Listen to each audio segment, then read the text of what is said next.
മണിമുത്തിൻ്റെ പുതുപുത്തൻ വിശേഷങ്ങളിലേക്ക് എല്ലാവർക്കും സ്വാഗതം. അങ്ങനെ കാവ്യയുടെ അപ്പച്ചി ജയമോഹിനിയോടായിട്ട് പറയുന്നുണ്ട്, തുറന്നു പറയാലോ നാത്തൂനെ, കാവ്യയെ കിട്ടാത്തതിലുള്ള മനസ്താപം കൊണ്ടാ ഇവൻ കല്യാണമേ വേണ്ടാന്ന് വെച്ചത്. വിഷമം മുഴുവൻ എനിക്കാ. ഞാനിങ്ങ് പോയാൽ പിന്നെ ഇവൻ ആരുണ്ട്? ഒരു കൂട്ടു വേണ്ടേന്നൊക്കെ കാവ്യയുടെ അപ്പച്ചി ചോദിക്കുമ്പോൾ ജയമോഹിനി പറയുന്നുണ്ട്, ചുരുക്കം പറഞ്ഞാൽ ശാരദയുടെ മോനും എൻ്റെ മോളും തുല്യ ദുഃഖിതരാണ്. അപ്പോൾ ഭരത് പറയുന്നുണ്ട്, സിദ്ധുവേട്ടൻ വീട്ടിലോട്ട് വരണമെന്ന് പറയാൻ വേണ്ടിയിട്ടാണ് ഞാനും അമ്മയും കൂടെ ഇപ്പോൾ ഇങ്ങോട്ടേക്ക് വന്നത് എന്ന് പറയുമ്പോൾ അപ്പോൾ ശാരദ പറയുന്നുണ്ട്, അഭിപ്രായം പറയേണ്ടത് ഞാനല്ല നാത്തൂനെ, സിദ്ധുവിൻ്റെ കാര്യമല്ലേ, അവൻ പറയട്ടെ എന്ന് പറയുന്നുണ്ട് കേട്ടോ. അപ്പോൾ സിദ്ധാർത്ഥ് പറയും, എനിക്കൊന്ന് ആലോചിക്കാനുണ്ട് എന്ന് പറയും.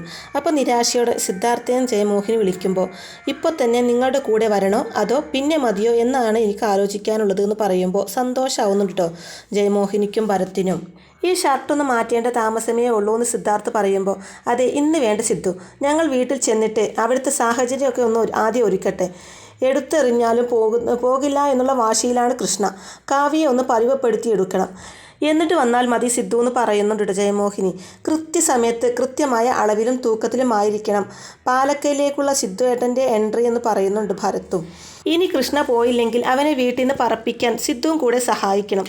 കാവ്യക്ക് വേണ്ടി കൂടിയാണെന്ന് ഓർക്കണം, സിദ്ധുവിൻ്റെ കാവ്യക്ക് വേണ്ടി എന്ന് കൂടി ജയമോഹിനി പറയുമ്പോൾ സന്തോഷമാവുന്നുണ്ട് കേട്ടോ ശാരദയ്ക്കും സിദ്ധാർത്ഥിനും. അതിനുശേഷം ഭരത്തും ജയമോഹിനിയും കൂടെ അവിടുന്ന് തിരിച്ചു പോയിക്കൊണ്ടിരിക്കുന്ന സമയത്ത്, നിനക്കെന്ത് തോന്നുന്നു, ശാരദയുടെ വീട്ടിൽ പോയി വന്നിട്ട് നിനക്ക് എന്ത് തോന്നുന്നു എന്ന് ജയമോഹിനി ഭരത്തിനോടായിട്ട് ചോദിക്കുമ്പോൾ, ശാരദാപ്പച്ചിയുടെ ഉള്ളിലെ കരിപ്പ് പൂർണ്ണമായിട്ടും അങ്ങ് മാറിയിട്ടില്ല എന്ന് പറയൂട്ടോ ഭരത്ത്. അപ്പോൾ സിദ്ധാർത്ഥവും ജയമോഹിനി ചോദിക്കുമ്പോൾ, സിദ്ധുവേട്ടൻ പ്രശ്നമൊന്നുമില്ല, അപ്പച്ചിയെ അന്വയിപ്പിച്ചത് സിദ്ധവേട്ടനാണല്ലോ എന്ന് പറയുന്നുണ്ട് കേട്ടോ ഭരത്ത്. അവിടെയാണ് എൻ്റെ പ്രതീക്ഷ. കാവ്യയുടെ മനസ്സിപ്പോൾ മഴക്കോള് മൂടിയ ആകാശം പോലെയാ. ഇപ്പോൾ നമ്മൾ എന്ത് പറഞ്ഞാലും അവൾ വിശ്വസിക്കും. അല്ല, വിശ്വസിപ്പിക്കാനുള്ള കഥകൾ മെനയാൻ എന്നെയും നിന്നെയും ആരും പഠിപ്പിക്കേണ്ടല്ലോ. കൃഷ്ണ സ്വത്തുമോഹിയാണെന്ന അടിവരയിട്ട് കാവ്യയെ ബോധ്യപ്പെടുത്തണം നമ്മൾ. പാലക്കലെ മുതൽ മോഹിച്ചാണ് അവൻ അവളെ സ്നേഹം നടിച്ച് ഇത്രയും നാളും കൊണ്ടു നടന്നതെന്ന് കാവ്യയെ വിശ്വസിപ്പിക്കണം എന്നൊക്കെ ജയമോഹിനി പറഞ്ഞു കൊടുക്കുമ്പോൾ, ഇപ്പോഴും ചേച്ചി അതൊക്കെ തന്നെയാണല്ലോ വിശ്വസിച്ച് കൊണ്ടിരിക്കുന്നതെന്ന് പറയുകയാണ് കേട്ടോ ഭരത്ത്. ആ വിചാരത്തെ നമ്മൾ ആണി അടിച്ച് ഉറപ്പിക്കുന്നു. അതിനുവേണ്ടി ദൈവമായിട്ട് കൊണ്ടുതന്ന ആണിയാണ് സിദ്ധാർത്ഥ് എന്ന് പറയുന്നുണ്ട് ജയമോഹിനി. തുടർന്ന്, ഞാൻ പറഞ്ഞത് വല്ലതും നിനക്ക് മനസ്സിലായോ എന്ന് ചോദിക്കുമ്പോൾ, ആണി അടിച്ച് ഉറപ്പിക്കണം എന്ന് പറയുന്നുണ്ട് ഭരത്ത്. അപ്പോൾ നമ്മളിനി എന്താ ചെയ്യേണ്ടതെന്ന് ജയമോഹിനി ചോദിക്കുമ്പോൾ, കാവ്യേച്ചിയെ മാക്സിമം ബ്രെയിൻ വാഷ് ചെയ്ത് കൃഷ്ണേട്ടനോടുള്ള ശത്രുത സ്ട്രോങ് ആക്കണമെന്ന് ഭരത് പറയുന്നതും, അത് തന്നെ, ശത്രുത ഫലപ്പെടുത്താൻ സിദ്ധാർത്ഥിനെ നമുക്ക് നമ്മുടെ വീട്ടിലേക്ക് എത്തിക്കണമെന്ന് ജയമോഹിനി പറയുമ്പോൾ, അല്ല സിദ്ധുവേട്ടൻ വരുമെന്ന് ഭരത് തിരിച്ചു ചോദിക്കുന്നതും, വന്നില്ലെങ്കിൽ വരുത്തണം, അവനൊരു പാവ നല്ലവനുമാണ്. മങ്ങി നിന്ന സ്നേഹത്തിന് നമ്മൾ എണ്ണ ഒഴിച്ചു കൊടുക്കണം, അതങ്ങോട്ട് തെളിഞ്ഞ് കത്തണം. കാവ്യയുടെ ഉള്ളിലും അതേ സ്നേഹത്തിൻ്റെ തിരി നമുക്ക് തെളിയിക്കണം. അതിൻ്റെ വെളിച്ചത്തിൽ കൃഷ്ണയുടെ മുഖം മഞ്ഞളിക്കണം, അവൻ കളമൊഴിഞ്ഞു പോവണം എന്നൊക്കെ പറയുന്നുണ്ട് കേട്ടോ ജയമോഹിനി. ഇപ്പോൾ എനിക്ക് ചെറിയ പ്രതീക്ഷയൊക്കെ തോന്നുന്നുണ്ട് അമ്മയെന്ന് ഭരത് പറയുമ്പോൾ, അത് പ്രതീക്ഷയാവില്ല, പണി നമുക്ക് ഇന്ന് തന്നെ തുടങ്ങണമെന്ന് പറയുന്നുണ്ട് ജയമോഹിനി. ഇതേ സമയം ഇവിടെ സിദ്ധാർത്ഥ് പറയുന്നുണ്ട്, കാവ്യയോടുള്ള എൻ്റെ സ്നേഹം സത്യമാണെന്ന് ഇപ്പോൾ തെളിഞ്ഞില്ലേ അമ്മേ, കാലം അത് തെളിയിച്ചു എന്ന് പറയുമ്പോൾ, എനിക്കും ആ പ്രതീക്ഷയുണ്ടായിരുന്നു എന്ന് ശാരദ പറയുമ്പോൾ, എന്നിട്ടാണോ അമ്മായിയും ഭരത്തും വന്നപ്പോൾ അമ്മ വാതിൽ വലിച്ചടച്ചതെന്ന് ചോദിക്കുന്നുണ്ട് സിദ്ധാർത്ഥ്. അതിനവർ കാവ്യയുടെ കാര്യം സംസാരിക്കാനാണ് വന്നതെന്ന് ഞാൻ അറിഞ്ഞോ എന്ന് ശാരദ ചോദിക്കുന്നുണ്ട് കേട്ടോ. നാത്തൂൻ പറഞ്ഞതിനേക്കാൾ കൂടുതൽ പ്രശ്നങ്ങൾ ഉണ്ടെന്നാണ് എനിക്കിപ്പോൾ തോന്നുന്നത്. അവരെ കൊണ്ട് പരിഹരിക്കാൻ കഴിയുന്നതിലും അപ്പുറമാണ് കാര്യങ്ങൾ.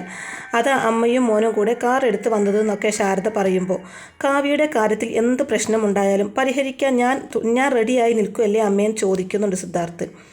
നാത്തൂൻ അങ്ങനെയൊക്കെ പറഞ്ഞെങ്കിലും കാവ്യയുടെ നിലപാട് എന്താണെന്ന് നമുക്കറിയില്ല എന്ന് ശാരദ പറയുമ്പോൾ, എന്തായാലും ഇപ്പോഴത്തെ പോക്കിൽ അവൾ ഓക്കെ അല്ല.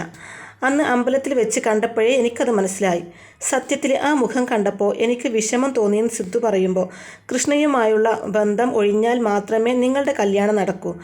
അറിഞ്ഞ വിവരം വെച്ചിട്ട് അവൻ ഒഴിഞ്ഞു പോകുന്ന കൂട്ടത്തിലല്ലെന്ന് തോന്നുന്നു എന്ന് പറയുമ്പോൾ, ഞാൻ പാലക്കലേക്ക് ചെല്ലണമെന്നല്ലേ ഭരത് പറഞ്ഞത്, അപ്പോൾ കൃഷ്ണയെ ഒഴിവാക്കാൻ ഞാൻ കളത്തിലിറങ്ങേണ്ടി വരുമെന്ന് പറയുമ്പോൾ, എങ്ങനെയായാലും കാവ്യയെ നീ കല്യാണം കഴിച്ചിരിക്കണം, സ്ഥിരമായി അവിടെ താമസിച്ചാലും വേണ്ടില്ല എന്ന് ശാരദ പറയുമ്പോൾ, അതിന് മാറ്റമില്ലമ്മേ, കാവ്യ എൻ്റേതായിരിക്കും, എൻ്റെ സ്വപ്നങ്ങൾക്ക് വീണ്ടും ചിറക് മുളച്ചു തുടങ്ങിയെന്ന് പറയുന്നുണ്ട് കേട്ടോ സിദ്ധാർത്ഥ്. അതിനുശേഷം കാണിക്കുന്നത് കൃഷ്ണ ഭക്ഷണം കഴിക്കാനിരിക്കുകയാണ് കേട്ടോ. അപ്പോൾ നമ്മുടെ ഉമ്മയാണ് കേട്ടോ ഭക്ഷണമൊക്കെ വിളമ്പി കൊടുക്കുന്നത്. അപ്പോൾ അതേസമയം കാവ്യ അങ്ങോട്ടേക്ക് വരുന്നുണ്ട്. ഇത് കണ്ട് കാവ്യക്ക് ദേഷ്യം വരുന്നുണ്ട് കേട്ടോ. വിളമ്പി ഊട്ടി തുടങ്ങിയോ എന്ന് മനസ്സിൽ പറയുന്നുണ്ട് കാവ്യ. എന്നിട്ട് കുടിക്കാനുള്ള വെള്ളം എടുക്കുന്നുണ്ട് കാവ്യ. അപ്പോൾ വെള്ളം ഒഴിക്കുന്ന സൗണ്ട് കേട്ട് എനിക്കിപ്പോൾ വെള്ളം എടുക്കേണ്ട ഉമ്മാന്ന് കൃഷ്ണ പറയുമ്പോൾ കാവ്യ ദേഷ്യത്തോടെ വെള്ളവുമായി അവിടുന്ന് അപ്പുറത്തേക്ക് മാറി നിൽക്കുകയാണ് കേട്ടോ. അത് ഞാനല്ല എന്ന് ഉമ്മ പറയുന്നതും ഓ പോയോന്ന് ചോദിക്കുമ്പോൾ ഇല്ല അപ്പുറത്തുണ്ട് എന്ന് പറയുന്നുണ്ട് ഉമ്മ. അപ്പോൾ കാവ്യയെ ദേഷ്യം പിടിപ്പിക്കാൻ വേണ്ടിയിട്ട് കൃഷ്ണ പറയുന്നുണ്ട് തേങ്ങ ചുട്ടരച്ച ഉമ്മയുണ്ടാക്കുന്ന ചമ്മന്തി മാത്രം മതി ചോറുണ്ണാൻ, വേറെ ഒരു കറിയും വേണ്ട, അത്രയ്ക്ക് ഗംഭീര എന്ന് കരുതി സാമ്പാർ അവിയലൊന്നും മോശമല്ല, അതും ഗംഭീര. പൈനാപ്പിൾ കൊണ്ട് ഒരു പുളിശ്ശേരി ഉണ്ടാക്കുമായിരുന്നു എന്ന് പറയുമ്പോൾ ആര് കാവ്യോ എന്ന് ഉമ്മ ചോദിക്കുമ്പോൾ രാധിക, അതിനെപ്പറ്റി പറയാൻ വാക്കുകൾ കിട്ടുന്നില്ല. ഈ പൈനാപ്പിൾ കണ്ടുപിടിച്ചത് തന്നെ രാധികക്ക് പുളിശ്ശേരി ഉണ്ടാക്കാനാണെന്ന് തോന്നിപ്പോയി എന്ന് പറയുന്നുണ്ട് കൃഷ്ണ. എന്നാൽ ഇതൊക്കെ കേട്ടിട്ട് കാവ്യക്കാണ്ടി ദേഷ്യം ഇരട്ടിച്ച് കയറുന്നുണ്ട് കേട്ടോ. കൃഷ്ണ വീണ്ടും പറയുന്നുണ്ട് കുക്കിങ്ങിൻ്റെ കാര്യത്തിൽ കാവ്യം ഒട്ടും മോശലാട്ടോ, നോൺ വെജിലാണ് കാവ്യ കൂടുതൽ തിളങ്ങുന്നത്. തുടർന്ന് എൻ്റെ ഒരു നിരീക്ഷണം പറയട്ടെ എന്ന് പറയുമ്പോൾ പറയൂന്ന് ഉമ്മ പറയുന്നതും അല്ലെങ്കിൽ വേണ്ടാന്ന് കൃഷ്ണ പറയുമ്പോൾ തുടങ്ങി വെച്ചിട്ട് പറയാതിരിക്കേണ്ട കേൾക്കട്ടെ എന്ന് പറയുമ്പോൾ കൃഷ്ണ പറയുന്നുണ്ട് രാധികയുടെ കുറേയേറെ ക്വാളിറ്റീസും കാവ്യയുടെ കുറച്ച് ക്വാളിറ്റീസും ഉമ്മക്ക് കിട്ടിയിട്ടുണ്ട് എന്ന് പറയുന്നുണ്ട് കേട്ടോ. അപ്പോൾ ദേഷ്യം പിടിച്ചു നിൽക്കാൻ കഴിയുന്നില്ല കേട്ടോ കാവ്യക്ക്. ആണോ എന്ന് ഉമ്മ ചോദിക്കുമ്പോൾ അപ്പോൾ കൃഷ്ണ പറയുന്നുണ്ട് വീട്ടിൽ നല്ല ഫുഡ് കിട്ടിയില്ലെങ്കിൽ ആളുകൾ ഹോട്ടൽ അന്വേഷിച്ച് പോകും. ആഗ്രഹിക്കാവുന്ന ആഹാരം ഹോട്ടലിൽ നിന്ന് കിട്ടിയാൽ പിന്നെ വീട്ടിൽ നിന്ന് കഴിക്കാൻ തോന്നില്ല. ഫുഡിൻ്റെ കാര്യം മാത്രമല്ല, നമുക്ക് വേണ്ടത് വീട്ടിൽ നിന്ന് കിട്ടിയില്ലെങ്കിൽ കിട്ടുന്ന സ്ഥലം തേടി പോവും. അതിൽ കുറ്റം പറയാൻ പറ്റില്ല എന്ന് പറയുന്നുണ്ട് കൃഷ്ണ. അങ്ങനെ കൃഷ്ണ ഭക്ഷണമൊക്കെ കഴിച്ച് കൈ കഴുകി കാവ്യ അവിടെ തന്നെയുണ്ട് എന്ന് മനസ്സിലാക്കിയ കൃഷ്ണ ഉമ്മയുടെ സാരി തലപ്പ് കൊണ്ടാണ് കേട്ടോ കയ്യും മുഖമൊക്കെ തുടക്കുന്നത്. അപ്പോൾ അത് കണ്ടിട്ട് കാവ്യക്ക് സഹിക്കാൻ കഴിയുന്നില്ല. തുടർന്ന് കൃഷ്ണ ഞാൻ അപ്പുറത്തിരിക്കാം, ഉമ്മ കഴിച്ചിട്ട് വന്നു എന്ന് പറഞ്ഞിട്ട് കൃഷ്ണ അപ്പുറത്ത് സോഫയിൽ ചെന്നിരിക്കുകയാണ് കേട്ടോ. ശേഷം ഉമ്മ ഭക്ഷണം കഴിക്കാനിരിക്കുകയാണ് കേട്ടോ. കൃഷ്ണ കഴിച്ച അതേ പ്ലേറ്റിൽ തന്നെയാണ് കേട്ടോ ഉമ്മയും കഴിക്കുന്നത്.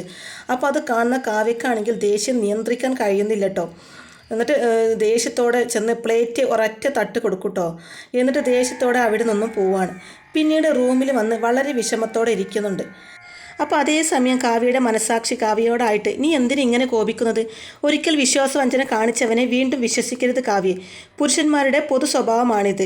അവസരം കിട്ടിയാൽ അവർ ഭാര്യമാരോട് വഞ്ചന കാണിക്കും. കൃഷ്ണയും അത് തന്നെ ചെയ്തു. അയാളെ കുറിച്ചോത്ത് ഇനി നീ തല പുകയ്ക്കേണ്ട കാര്യമില്ല എന്നൊക്കെ ഇങ്ങനെ പറയുന്ന പോലെ തോന്നുകയാണ്. പക്ഷേ അതേസമയം കാവ്യ ചിന്തിക്കുന്നുണ്ട് ഇനി അയാൾ എന്താ ചെയ്യാൻ പോകുന്നതെന്ന് എനിക്കറിയണം, വിടില്ല ഞാൻ. പിന്നീട് ഉമ്മ ചെന്നിട്ട് കൃഷ്ണയോടായിട്ട് ഞാൻ കഴിക്കാനിരുന്നപ്പോൾ കാവ്യ വന്നിട്ട് പ്ലേറ്റ് തട്ടിക്കളഞ്ഞ കാര്യങ്ങളൊക്കെ അറിയിക്കുന്നുണ്ട്. ഇത് കേൾക്കുമ്പോൾ കൃഷ്ണക്ക് ആകെ ദേഷ്യം വരുന്നുണ്ട്. ആഹാ അത്രയ്ക്കായോ, എന്നാൽ പിന്നെ അത് ചോദിച്ചിട്ട് തന്നെ കാര്യം എന്ന് പറഞ്ഞ് കാവ്യയുടെ അടുത്തേക്ക് പോകാൻ തുടങ്ങുന്നതും ഉമ്മ വേണ്ടാന്ന് പറയുന്നുണ്ട്. അതേസമയം ഉമ്മ മനസ്സിൽ ചിന്തിക്കുന്നുണ്ട് കാവ്യ അങ്ങനെ ചെയ്തതിൽ മനസ്സുകൊണ്ട് സന്തോഷിക്കുകയാണ് ഞാനിപ്പോൾ, അവളെ അത്രയും പ്രകോപിപ്പിക്കാൻ പറ്റിയല്ലോ എന്നോർത്തിട്ട്. കൃഷ്ണ വീണ്ടും പറയുന്നുണ്ട് എന്തെങ്കിലും പറയുന്ന പോലെയല്ല ഇങ്ങനെ ചെയ്യുന്നത്, കഴിക്കാനുള്ള ഫുഡൊക്കെ തട്ടിമാറ്റുക എന്ന് വെച്ചാൽ ഇതൊക്കെ ശരിക്കും അഹങ്കാരമാണെന്ന് പറഞ്ഞ് കാവ്യയുടെ അടുത്തേക്ക് പോവാൻ തന്നെ തുടങ്ങുമ്പോൾ അപ്പോൾ ഉമ്മ പറയും കാവ്യക്ക് അത്രയ്ക്കും ദേഷ്യമുണ്ടാവാൻ കാരണമുണ്ട്. കൃഷ്ണ കഴിച്ച പാത്രത്തിലാണ് ഞാനും കഴിക്കാനെടുത്തത്, ആ ദേഷ്യമാണ് കാവ്യ എന്നോട് കാണിച്ചത് എന്ന് പറയും. കൃഷ്ണക്കാണെങ്കിലും ഇത് കേൾക്കുമ്പോൾ ആശ്ചര്യമാവുന്നുണ്ട്. എന്നിട്ട് പറയുന്നുണ്ട് അതിൻ്റെ ഒന്നും ആവശ്യമില്ലായിരുന്നു എന്ന്. അപ്പോൾ ഉമ്മ മനസ്സിൽ പറയുന്നുണ്ട് എനിക്കറിയായിരുന്നു കൃഷ്ണ ഇങ്ങനെ പറയുള്ളൂ എന്ന്.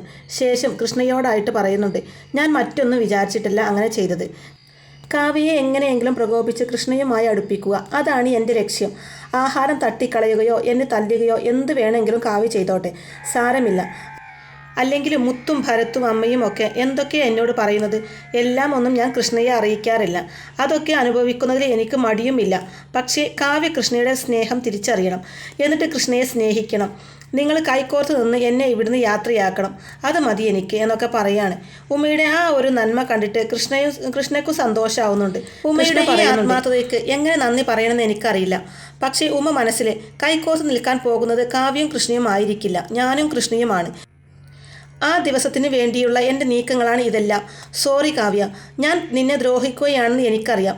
പക്ഷേ കൃഷ്ണയെ ഞാൻ അത്രമാത്രം സ്നേഹിക്കുന്നത് കൊണ്ടാണ് സോറി എന്നിങ്ങനെയാണ് കേട്ടോ മനസ്സിൽ പറയുന്നത്. അതിനുശേഷം കാവ്യയാണെങ്കിൽ നീരജയോട് ഇത് എനിക്ക് സഹിക്കാൻ പറ്റുന്നില്ല നീരജ്, എന്തെങ്കിലും കഴിക്കാമെന്ന് വിചാരിച്ച് ഞാൻ ഡൈനിങ് ടേബിളിൻ്റെ അടുത്ത് ചെന്നു.